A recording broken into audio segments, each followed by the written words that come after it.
Hay una necesidad evidente de implementar políticas de reducción de los homicidios. ¿Qué significa esto? Está con nosotros en este estudio Cecilia Real, ella es coordinadora del proyecto de campaña contra los homicidios de México Evalúa. Cecilia, bienvenida, ¿cómo estás? Muy bien, muchas gracias. Hemos informado aquí en este espacio en distintas ocasiones desde el año pasado cómo es que ha venido repuntando el delito del homicidio en México.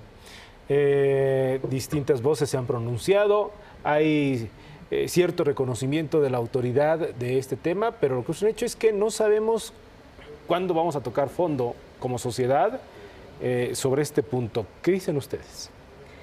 Pues prácticamente lo que nosotros hemos estado revisando es qué se ha hecho en materia de seguridad para reducir homicidios.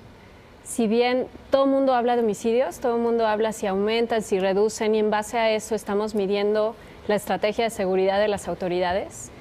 La pregunta que nos hacemos en México Evalúa es ¿qué se hace específicamente para reducir homicidios? ¿Qué políticas públicas se están implementando para reducir homicidios? No solamente los estados, sino el gobierno federal. En los estados y en el gobierno federal. O sea, hay políticas públicas enfocadas para reducir cierto tipo de delitos, por ejemplo, el secuestro o la trata de personas, pero no sabemos o no conocemos, no nos han dicho de una política pública específica para reducir homicidios.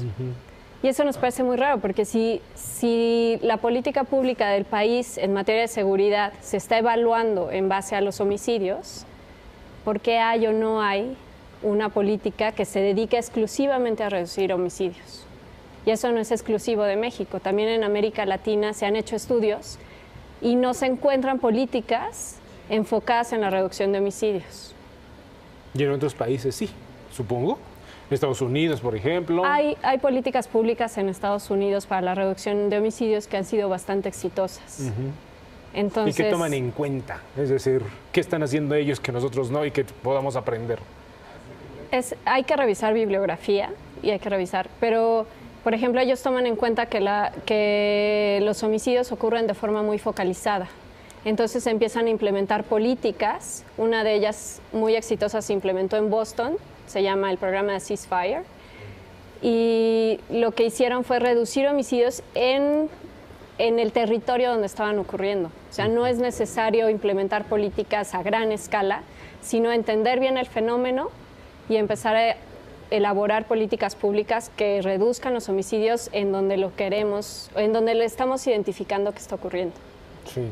Ahora, este es un año particularmente complicado por todo lo que hemos informado y por todo lo que mucha gente que nos está viendo ya sabe. Sobre todo en materia económica, que eso también puede derivar a un tema de violencia y a un tema que pueda incluso desembocar más homicidios u homicidios. No podemos estar seguros que más homicidios, pero sí un tema más violento que pueda originar que alguien le quita la vida a alguien al momento de un asalto o algo por el estilo, ¿no? ¿Cómo lo están viendo ustedes? Y más cuando no tenemos una política para estar evitando este aumento en el delito.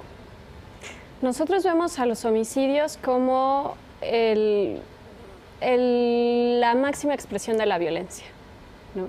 Si la violencia escala, lo más probable es que se vayan a incrementar el número de homicidios. Sin embargo, si el gobierno implementara políticas públicas cuyo objetivo fuera prevenir la comisión del delito, el país no encontraría tasas de inseguridad mucho más altas, a pesar de que la situación social se empiece a calentar o empiece a empeorar un poco.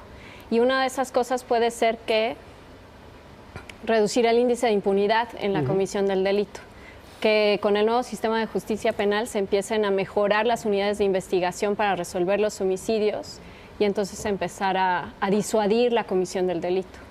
Pues este es un pendiente que marca México Evalúa a través de Cecilia Real, no solamente un pendiente como sociedad, en donde incluye obviamente los gobiernos estatales y el gobierno federal. Cecilia, muchas gracias. Muchas gracias. Hasta la próxima. Gracias.